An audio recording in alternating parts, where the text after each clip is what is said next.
All right, we are now joined by tonight's winner of the Bennett 250 at Atlanta Motor Speedway and driver of the number 21 Richard Childress Racing Chevrolet, Austin Hill. Austin, before we get started taking questions from the media, I did want to read out some stats provided by Racing Insights because the significance of your performance tonight cannot be understated. 734 laps led on drafting tracks, the most of all time. 8th drafting track win, tied for the most of all time. Led 146 laps. It's the most laps you've ever led in a race, along with ran 155 laps in the top 2 and all laps in the top 4. All that in your home state of Georgia with Bennett as the entitlement partner. Just what does all that mean to you? Well, I mean, it means a lot. I know Junior's probably gonna be mad about it because he doesn't think Atlanta's a drafting track, but I think I had told Junior this before. Don't hate the player, hate the game. So, I have more opportunities at being able to run a super speedway style race, and everybody at RCR, ECR has been able to just give me a super fast Bennett Chevrolet each and every week, and it's just so much fun to strap into my number 1 Bennett Chevrolet, or number 21 rather, Bennett Chevrolet. Each and every week, and to do what we did tonight was very special. I came off of Daytona when I was pretty mad. Let's just leave it at that. I was very frustrated. Not mad at the team because these things happen, mechanical issues happen, that type of stuff. But I was just very, very frustrated that we didn't lose that race on my own terms, didn't lose the race because of something that I did wrong. I hated it for the team, and I pumped everybody up going into Atlanta this weekend. I think myself included, but the entire 21 team just had that little extra and that little extra pep in their step that, like, we're going and we're winning this race. And to be able to do it the way that we did it, all those things is super special. To break the record like you're saying and leading the most laps is really cool too. But to do it in the fashion that we did it, and it being the Bennett Transportation and Logistics 250, my primary sponsor, what better way of doing it the way that we did it? So such a special night. I'm going to party pretty hard for this one, but then come Monday, it's back to work, and we're going to get ready for COTA and try to keep this streak alive with RCR getting these wins. All right, well, we'll begin taking the questions now from the media. We'll go to Steven, Jacob, and then Holly up front. Steven Toronto, CBS Sports. Austin, I guess as a follow-up to what we talked about yesterday in terms of you treating Atlanta almost like a new racetrack each time you come here now, given that, what was the track like this time around, and then how much or what do you expect from this place when you come back here in June? It was definitely a mixture of needing drivability but also needing raw speed, and that's kind of what we went with. That's what we built into our Bennett Chevrolet, and I got to give tip of the cap to Chad Haney, my crew chief. That's his first ever NASCAR Xfinity Series crew chief win. So that was really cool to get that for him, get it so early in the season. Him and I, that's our second race ever together. We were able to work during the off season together and learn each other and that type of thing. But yeah, I mean it's one of those special things to be able to do, and for somebody like him that's been in the sport for a really long time, and now he's finally a crew chief. I think that gives him confidence, gives me confidence in us working together. But to your question, I think that when we come back here in the fall, I think it's going to be big handling. I mean, it was extremely cold out tonight, right? And handling was still somewhat of an issue. I mean, there were times that I went to drive and go wrap the bottom, and I had moments where, like, the car was unstable and it was moving around. So I think that the more that this track ages, the more handling is going to be a factor, and you're going to have to end up, if it's going to be 90 degrees out, you're maybe going to have to bring a full downforce car, like a full mile-and-a-half style race car. I don't know if we're to that point yet, but it's getting close. So this race was definitely different than races prior that I've been in. I was telling you, I come in here with that mindset of new race, all that stuff. it was definitely a different race than what I've had in the past. The bottom lane worked a little better than what I was expecting. So there's things still to learn and to get better at. And the great thing about it is we led all these laps. We did all these things that we did, and we can still make our race car better. Thanks, Austin. Congratulations. Yeah, thank you. Let's go to Jacob next. Jacob Seelman, Race Face Digital, Austin. So first, that's mission accomplished because you came in here yesterday and said they're expecting me to go win the race. So what was the conversation when you first got to Victory Lane and all the execs are finally there? Yeah, that was extremely special. You know, they had over 500 people here from Bennett, and I don't know how many people were in the picture for Victory Lane, but there was a lot, and you know there was definitely a lot of pressure, and you know the intensity was very high going into this weekend just because I knew what was at stake. I had seen the trophy prior, and I had seen it. You know, Lynette Mathis had sent it to me earlier in the week and said, "No pressure, but here's the trophy," and she has a picture holding it, and she's like, "You need to win it." And I'm like, I mean, I'm going to give it all I got, and I know the 21 team's going to give it all they have, but it's not hard to or it's not easy to win these races. I know that at times we make it look easy, and we've won 5 times here. Such a great accomplishment, but you can never get complacent. You can never think that you just own the racetrack. You can never it doesn't matter if I've won here 10 times. I will never sit here and say that I own this racetrack because there's so many good competitors. It's so hard to win.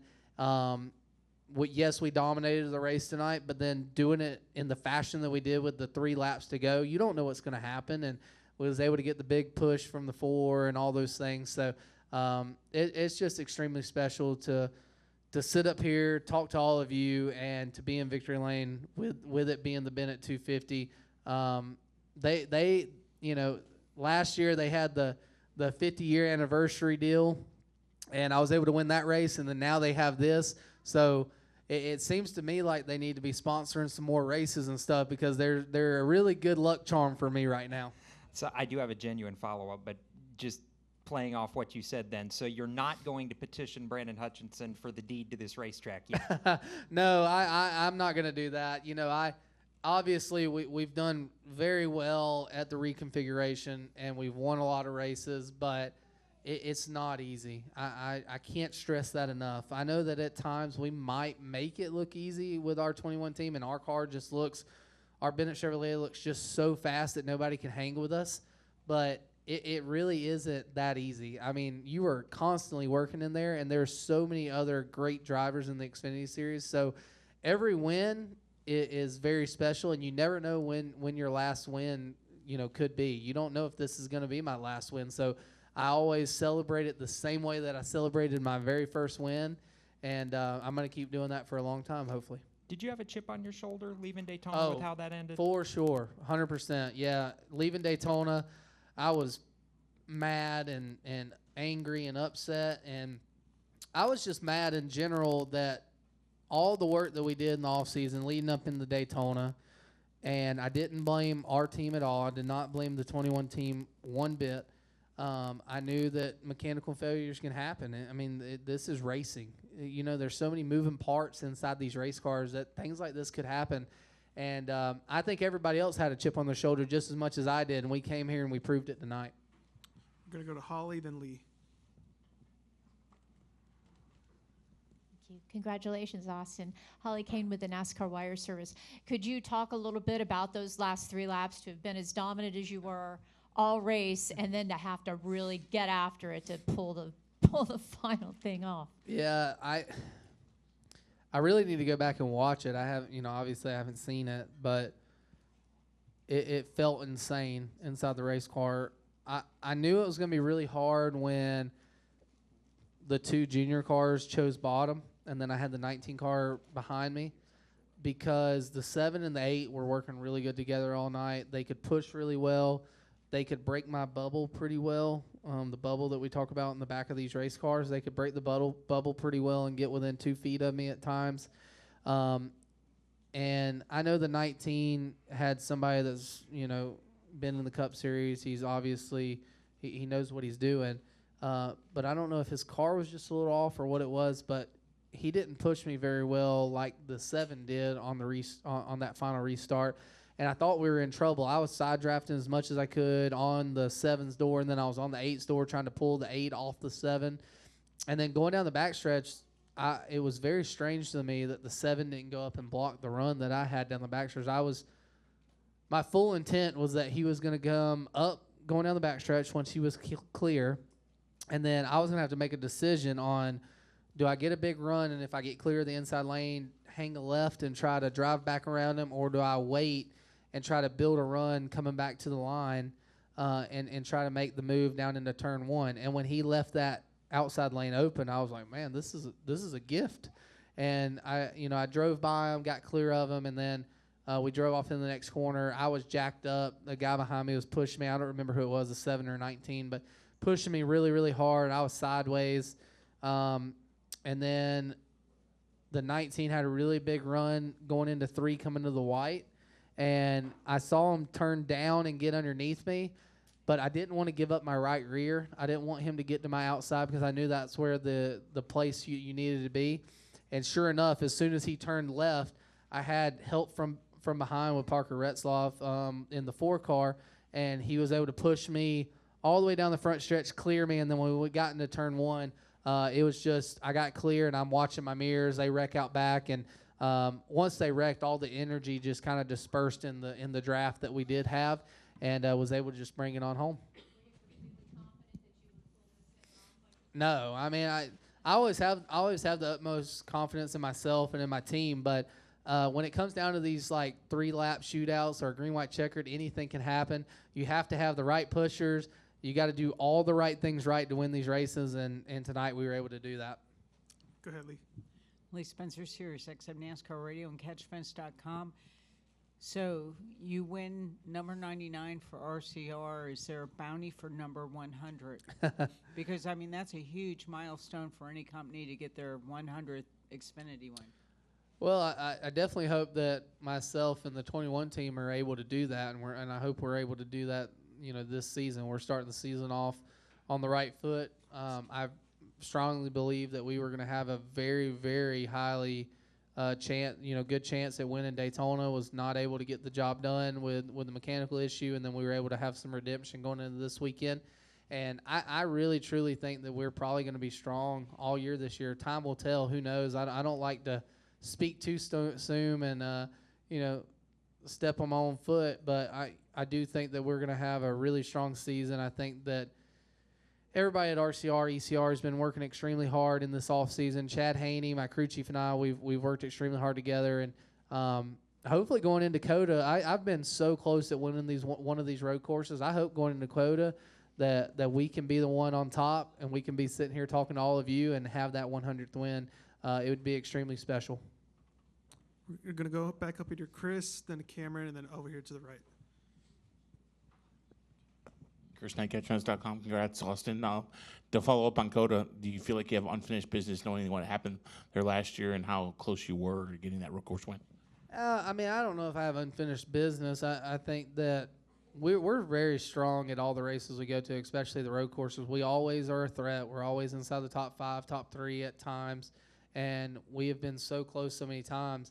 You go back to last year, I might have gave the SVG a little bit of a shove getting into 1, not nothing malicious or anything. Like him and I both raced it out off of turn 1, and I just was basically going off of what he did the restart before. Going back and watching that race, he kind of used up that outside lane. He just drove in there and just completely used up and was like, hey, this is my corner, and used those cars up. So I figured it was free game at that point as soon as he did that, knowing what he was going to do to try to win the race. So I kind of had that same mindset going into 1, was able to run back around, take the white, and then, it was unfortunate what happened getting in through 13, 14, 15, 16 right there, him getting in the back of us. And, it's racing. Things are going to happen. But I feel very strong. I know that they're changing the course, and it's going to be shorter now. But I feel like if we bring a similar car to what we had last year and just massage on it and tune on it, I think we're going to be really close and have a really good shot at it. Yeah, thanks. Go to Cameron up here next. Cameron Richardson, NASCAR.com. Austin, I'm curious, you just said it's not easy to get around here, so I'm curious about how you go about finding that sweet spot and communication you want to hear from Derek Nealon about, where the runs are coming from and how you manage both lanes here versus Daytona or Talladega.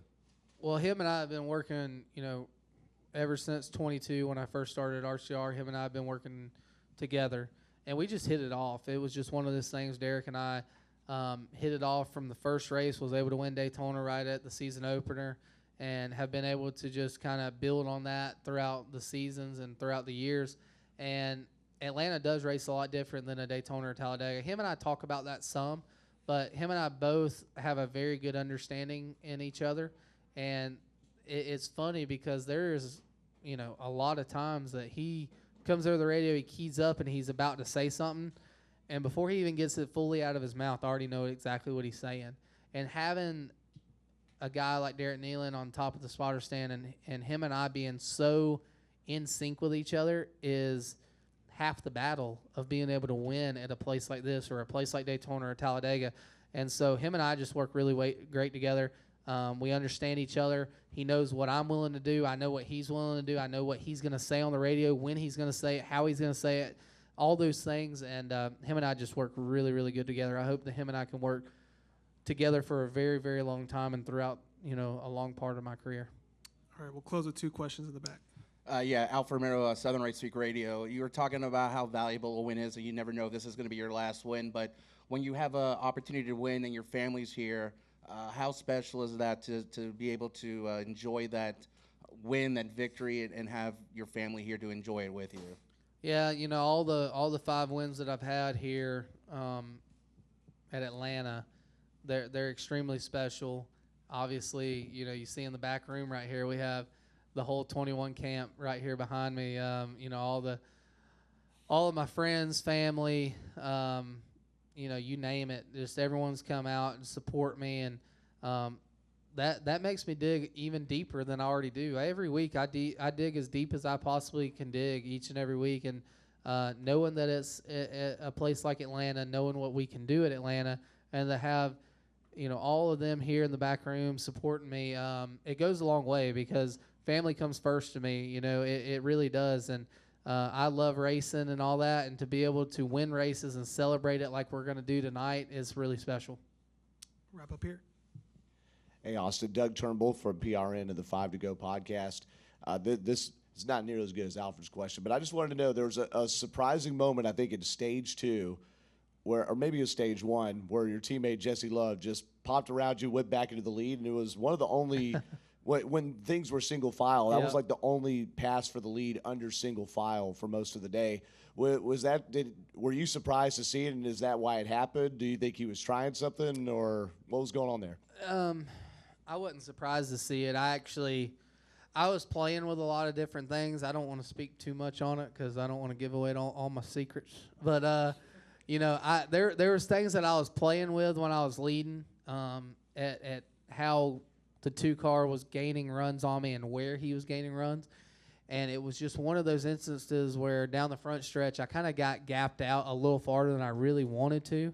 And he had a pretty good run, and he turned left. I could have probably blocked it, and we probably wouldn't have wrecked or anything. Like, he probably would just gave me a good shot. But he's my teammate, so I'm like, I'm just going to let him go. And I guess it was like 2 or 3 laps later, I drove back around him, and I was like, it was actually nice that happened, even though I wasn't really trying to make it happen, because I learned something from that. Like, as soon as he drove around me, I'm like, okay, I know where my limit is down the front stretch. And I was also able to back off of the 2 car to the guy behind me, get a huge run down the front stretch, pull out of line, side draft him late, and then was able to still clear him without anybody around me. So I learned a lot of that, and I was putting that in my memory bank for later. Luckily, we didn't have to do none of that late in the race and have to build a run and try to drive around somebody, but it was actually nice that it happened. But yeah, it was one of those things that I was just playing with stuff up front. He got a run, and I wouldn't say that I was caught off guard by it, but it made me be that much more like, all right, I got to buckle down here and really work hard at keeping this lead. All right, well, Austin, appreciate your time tonight. Enjoy the win. Yeah, thank you. I appreciate it, guys.